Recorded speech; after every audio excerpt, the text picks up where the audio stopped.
Tonight is our GRG Executive Annual Women in Leadership event. We're delighted to be joined by 60 clients for a panel discussion and dinner, and have 3 guest speakers supporting us this evening, covering 3 very important topics: mentoring and sponsorship, conscious inclusion, and confidence and balance. I think organisations have some barriers when it comes to diversity. The first one is actually realising you've got to do something about it. Diversity actually will help us as an organisation think better. It allows you to test things, to look at risk, to have a different way of operating. And so working as a team and asking yourself as a leader, have I got enough people who are giving me diversity of thought, diversity of approach, or am I operating within an echo chamber? And for me, that's probably the first thing that you can do to make sure that you knock down those barriers to diversity.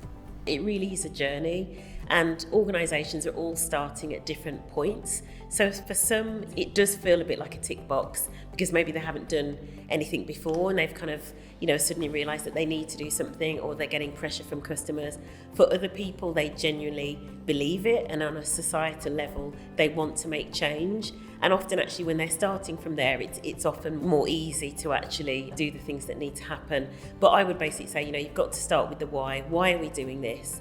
And then, if you need help, get some help in, get some expertise to kind of look at those areas in the business where you've either got bias or unfair practices. Because ultimately you want to create an environment where everyone can be themselves, come along to work and genuinely be authentic and still progress within the organisation. That really is the key. As people develop through their leadership journey, it's always been historically quite an interesting thing when you watch kind of male leaders versus female leaders, how they kind of work through those steps.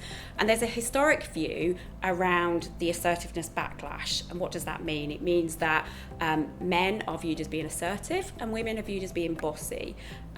Is that a real thing? Definitely. However, the pandemic's had quite an interesting steer on this, because leaders had to change their styles as they were delivering company updates from home. They were trying to support their employees going through kind of the mental health difficulties, and significant change from moving from being in an office environment to a home environment and still leading their organisations. And actually what many female leaders have found is that actually being authentic, being confident in themselves and using their emotional intelligence has enabled them to actually really kind of step forward in that leadership journey. And as a broad statement, they've probably found it easier than male leaders. And actually that assertiveness backlash, I think, will start to diminish now. And you've seen in lots of articles and lots of kind of industry press across different sectors that emotional intelligence and genuinely knowing when you're directing and why, and when you are listening and adapting to your employee base, I think women have kind of started to step ahead there. And I think it's been a really powerful kind of change. So at Collins Aerospace, we take diversity, equity and inclusion really, really seriously. And we're doing things from, similar to all organisations, making sure we've got the right awareness training, but we're also looking at things like mentors. And that's not just a mentoring as in a senior person mentoring somebody further down the organisation, but also reverse mentoring, because diversity is also somebody in their 50s or 60s not understanding what somebody in their 20s wants from an organisation. And then we're looking at really strong structures on succession planning, and not just who will succeed one person, but how do you look at a successor's successor as well, and then work with people to understand what are the skills, what's the development that people need to fulfil their potential. So it really is about the diversity, but it's about equity and inclusion at the same time.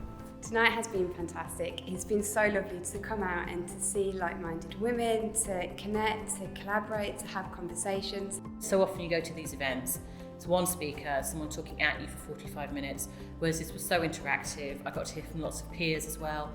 We all got to kind of put, our thoughts forward, and I thought that was fantastic. I think it's really important to get together some sort of females from all different sort of areas and industries to learn from them.